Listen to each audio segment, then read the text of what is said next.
Vamos falar agora da parábola. Mais uma seção cônica. Se eu tiver uma reta D e F, um ponto fora da reta, no plano determinado por esses pontos, pela reta e pelo ponto, chama-se parábola, com foco no ponto F e diretriz D, a reta, ao conjunto dos pontos que estão à mesma distância, né, da reta D e de F. Okay? Então, a parábola é o conjunto dos pontos que estão à mesma distância de um ponto fixo e de uma reta fixa. Certo? Então, a distância do ponto à reta é a distância do P ao P0, que é a pedra perpendicular baixada de P sobre a reta. Está aqui representado. Ok? E se o F0 é o pedra perpendicular baixada de F sobre D, que é este ponto aqui, ok? Então, né, a reta F0 é um eixo de simetria da parábola. Portanto, esta reta vertical, F0, ela é um eixo de simetria da parábola. Okay? Se o P está sobre a parábola e P' é o seu simétrico em relação a F0, então o P' também pertence à parábola. Tá? É fácil ver pela figura. Okay? Então, tomemos P'zinho, o comprimento, e A, o ponto médio do segmento F0. Ok? Ou seja, a distância do foco à diretriz. Okay? P é a distância do foco à diretriz e A é o ponto médio do segmento que liga o foco à diretriz. Então, a distância de A à reta D vai ser P sobre 2, que é a mesma coisa que o comprimento A vezes F. O A tem que pertencer à parábola, porque ele tem a mesma distância ao F e à reta, e chama-se o vértice da parábola. Portanto, é metade, é o ponto médio do segmento que liga o F ao F0. Então, temos aqui F, temos aqui F0, temos aqui o ponto médio, A, ok? E vamos deduzir agora a equação da parábola com foco F e diretriz D, com um certo P positivo, representando a distância do F, do foco à diretriz. Okay? Então, nós vamos assumir que o A, né, está na origem. Para isso, nós vamos tomar um sistema de eixos, então, cuja origem é o vértice da parábola. O eixo vertical é FF0, que é o eixo de simetria da parábola. Okay? Então, neste sistema, o F tem coordenadas 0,P sobre 2, né? Porque ele está aqui para cima, a diretriz está aqui em baixo, certo? A equação da diretriz é y igual a menos P sobre 2, é uma reta horizontal. Se PXY pertence à parábola, então o y tem que ser maior ou igual que 0, okay? De facto vai ser positivo, exceto quando nós estamos no vértice A. Como o eixo vertical é o eixo de simetria, se XY pertence à parábola, então menos XY também pertence. É automático. Okay? Então tomamos XY, um ponto qualquer da parábola. Então a distância do P à diretriz é simplesmente Y mais P sobre 2. É a altura dele mais P sobre 2. É fácil de ver aqui. XY, a distância à diretriz é Y mais o P sobre 2. Mais este pedacinho aqui. E a distância do P ao foco é a distância de XY ao ponto 0 menos π sobre 2. Portanto, ficamos com 0p sobre 2. 0p sobre 2, perdão. Então, ficamos com x² mais y menos p sobre 2 ao quadrado com a raiz. Então, nós devemos ter que y mais p sobre 2 é igual a esta raiz. E levamos ao quadrado, como sempre, simplificamos e obtemos esta expressão. Y igual a x² sobre 2p. Okay? Portanto, reciprocamente, se as coordenadas satisfazem esta relação, então o P pertence à parábola. Então, okay, também podemos mostrar isso. Os pormenores deste argumento podem ser encontrados no livro de texto do curso. Então, nós chegamos a esta expressão. Y igual a x² sobre 2p. Certo? Então, o todos os gráficos de funções quadráticas são, de fato, parábolas. Okay? Nós sempre chamamos isso de parábolas, mas eles satisfazem, de fato, esta definição geométrica de parábolas. Okay? Porquê? Pegamos uma função da forma quadrática geral, ax² mais bx mais c, okay? Com um a diferente de zero. Então, vamos verificar que elas são, de fato, equações de parábolas, né? Segundo a definição que nós vimos aqui. Então, se eu colocar o a em evidência e completar o quadrado, deixo o c de fora, fico com ax² mais b sobre ax, e vou somar aqui, para completar o quadrado, tenho que somar b sobre 2a ao quadrado e somar a mesma coisa do lado oposto, para compensar. Então, fico com ax mais b sobre 2a ao quadrado, y igual a y menos c mais b quadrado sobre 4a, e fazendo S igual a x mais b sobre 2a e t igual a esta diferença, nós obtemos s ao quadrado igual a t, ou então t igual a s ao quadrado sobre 2p, com o p sendo 1 sobre 2a. Ok? E descobrimos, então, fazendo esta pequena mudança de coordenadas, nós temos a expressão de uma parábola, com aquela equação normalizada, onde o vértice agora é menos b sobre 2a e c menos b quadrado sobre 4a.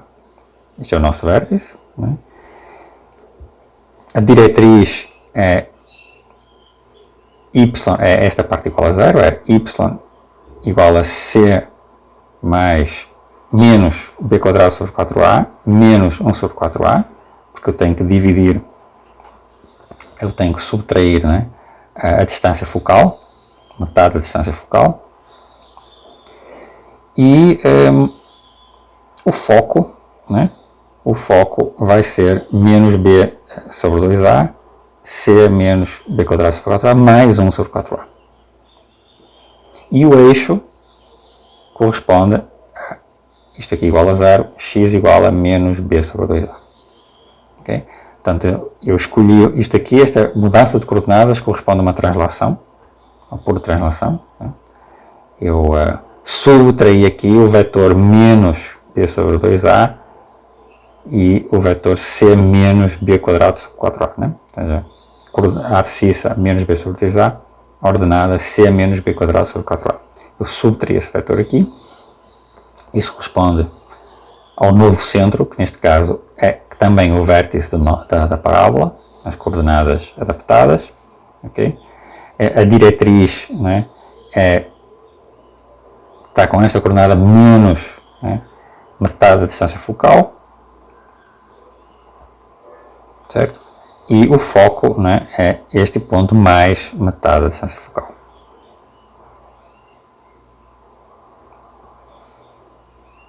E o eixo é a reta horizontal que está aqui representa, que passa por este ponto aqui. Okay? Então nós mostramos que uma função quadrática, y igual a f de x igual a ax quadrado mais bx mais c, sempre pode ser enxergada por uma pequena translação de coordenadas como o gráfico de uma parábola. Uma observação do completamento de quadrados, que é interessante, é que o completamento de quadrados é o que nos dá a fórmula para resolver para obter as raízes de um polinómio de segundo grau. Então, esta expressão que eu obtive pelo completamento do quadrado pode ser traduzida assim, ok? E rapidamente, ao tirar as raízes quadradas, a gente obtém a conhecida fórmula para achar as raízes de funções polinomiais de segundo grau, ok? Então, esta fórmula pode ser deduzida pelo completamento do quadrado. Só uma pequena observação. Exemplo de aplicação destas ideias acerca da parábola. Okay? Determino o vértice, o foco, uma equação para a diretriz e uma equação para o eixo da parábola y² menos 16x mais 2y mais 49 igual a zero. Como é que nós fazemos? Completamos o quadrado de novo. Então, temos aqui y² mais 2y. Né? Para completar o quadrado temos que somar 1. e portanto temos que somar um do lado de lá, e do outro lado ficávamos com 16x, né? E o 49 deixámos ficar no mesmo lugar. Então, isto é y mais 1 ao quadrado, ok? E passando o 49 para o lado de cá, né? Eu posso ver que isto é a mesma coisa que 16 vezes x menos 3. Okay? Então eu posso escrever isto como x menos 3 igual a y mais 1 ao quadrado sobre 16, que é 2 vezes 8. Porquê eu fiz isto? Para que aqui apareça 2p. Okay? Então, o eixo é horizontal agora. Okay? Nós não temos y igual ao quadrado de x, temos agora x como o quadrado de y. Certo? Então, o eixo agora é horizontal. Y igual a menos 1. É o eixo horizontal. O P é 8. O vértice passa a ser 3 menos 1. Né? Lemos diretamente daqui. O foco vai ser o meu vértice mais P sobre 2 vezes... Bom, agora, se eu sei que o eixo é horizontal, né? Se eu sei que o eixo é horizontal, então eu tenho que somar, né? Ao vértice, para obter o foco, tenho que somar P sobre 2 vezes o vetor unitário na direção horizontal, certo? Então, fico com 7 menos 1, o A já foi calculado, 3 menos 1, P sobre 2 é 4, ok? Então, dá essa expressão, e a diretriz é x igual a, bom, 3, a abscissa do vértice, né, subtraído de metade da distância focal. P menos P sobre 2 dá menos 1. Temos assim, reparem, que em vez de ter y igual ao quadrado de x, né, como nós tínhamos no início da expressão, eu troquei, né, apareceu algo diferente, apareceu x como o quadrado de y. Então, trocamos os eixos, certo? Então, a diretriz agora é uma reta vertical, já que o eixo é horizontal. Vamos agora falar muito rapidamente sobre casos degenerados. Alguns casos particulares da intersecção de um plano contendo a origem com um cone circular reto são um ponto, neste caso particular, ou uma reta, quando eu interseto assim exatamente tangente ali ao cone, né? Ou duas retas concorrentes, quando o plano corta o cone deste jeito. Okay? Estes são casos que podem acontecer degenerados, casos especiais, né? Que não é nem uma parábola, nem uma elipse, nem uma hipérbole, né? São casos especiais muito particulares destas interseções. Okay? Em seguida, vamos tratar com mais profundidade da mudança de coordenadas para reconhecimento da forma de equações gerais de segundo grau, identificar quando é que elas são parábolas, elipses, hipérboles ou casos degenerados.